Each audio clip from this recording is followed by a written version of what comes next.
does Apple really have to worry about right now? So many things.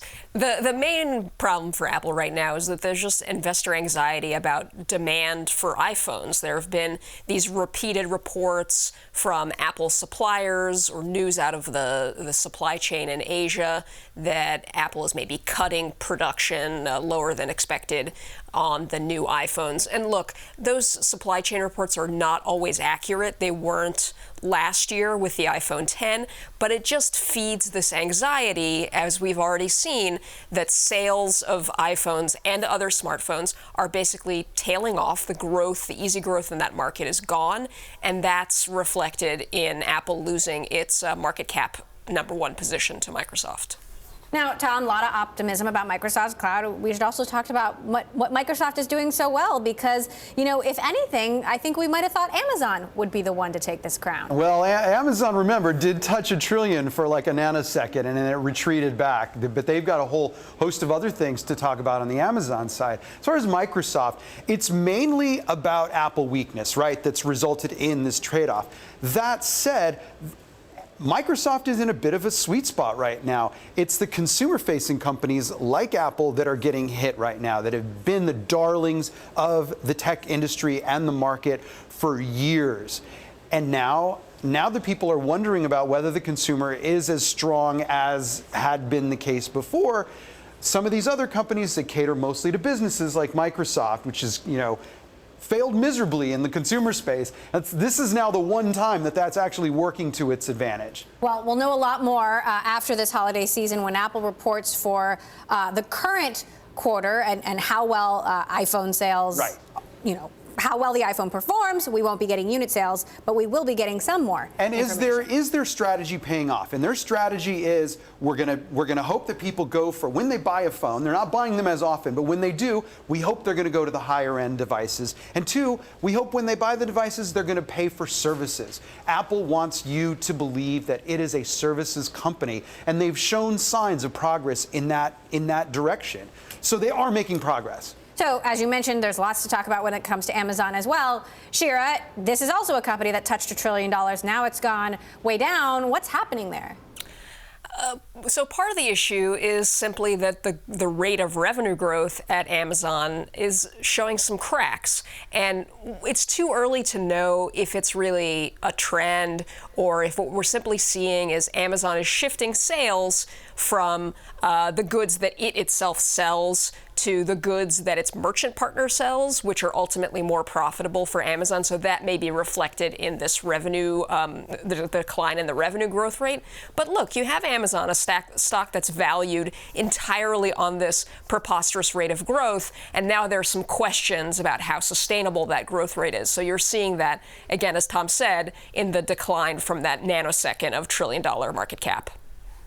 Now, it's Facebook that has seen the most dramatic decline. Shares down 35% since July. Every day there's a new Facebook story, new criticisms about how they have handled Russian meddling, fake news, and more. Is the company being truthful?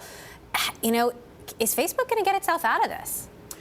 People are worried about these questions about trust, these questions about can they control the spread of disinformation, can they control the spread of bullying and fake news on the site, and at what point, for our listeners, for our viewers, at what point is that going to filter through toward advertiser mistrust, consumers just like getting Facebook off their phones? We talk to a lot of people. We hear that people just don't trust Facebook as much. Can they monetize Instagram? Can they monetize WhatsApp quickly enough? Those are the concerns that investors have. And I think there's also a management issue, right? We hear, there are questions about how aggressively they have fought their critics and tried to discredit their critics. And how truthful are they being about the steps that they've taken right now? Shira, all of these companies have different issues, but do you think we're entering a new normal for big tech where there's more scrutiny, where the valuations are lower and perhaps for good reason?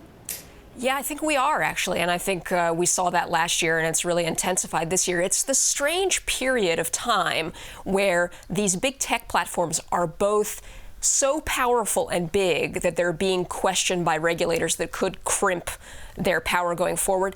And they're also showing these vulnerabilities in revenue growth or in usage that may also crimp their future potential. So they're in this terrible position where they're so big they're getting attention from regulators and politicians, and so vulnerable that investors are getting anxious about whether they're going to be as profitable and as rich a source of growth in the future. So let's end on a slightly higher note, which is that Bitcoin is back-ish. Tom, shares have ticked up a bit. They're actually down today. But are we still talking about Bitcoin? Well, yes, apparently we are. We are. You know, it's a vehicle that a lot of people find very, very interesting. People do see some sense of, you know, as a trading vehicle, it draws a lot of interest. I do think that the credibility of long-term credibility of some of these cryptocurrencies, some of these ICOs has really been called into question. Shira, is Bitcoin an indicator of anything broader in the tech space, or is this real? Is cryptocurrency really in a category of its own? I think cryptocurrency is in a category of its own. I now have Bitcoin blindness, where if I see the word or hear people talk about it, I just tune it out. There is a real technology potential there, but because it's become just this investment plaything, Bitcoin right now is just, it's not real. It's just this hype vehicle. So, Shira, in general, tech in 2019, what are you going to be watching? I think it's going to be a lot more of the same, which is, can these huge tech companies overcome some of the problems that we've seen in the last couple of years, which include, you know, misinformation in Facebook, you know, these user trust issues in places like YouTube and Facebook as well. I think Amazon is under this kind of legislative spotlight in a way it hasn't been before. And so I think a lot of the questions are really more of the same, along with, again, some of these questions about the sustainability of what looked like rock solid business models for a long time, and now I'm not so sure.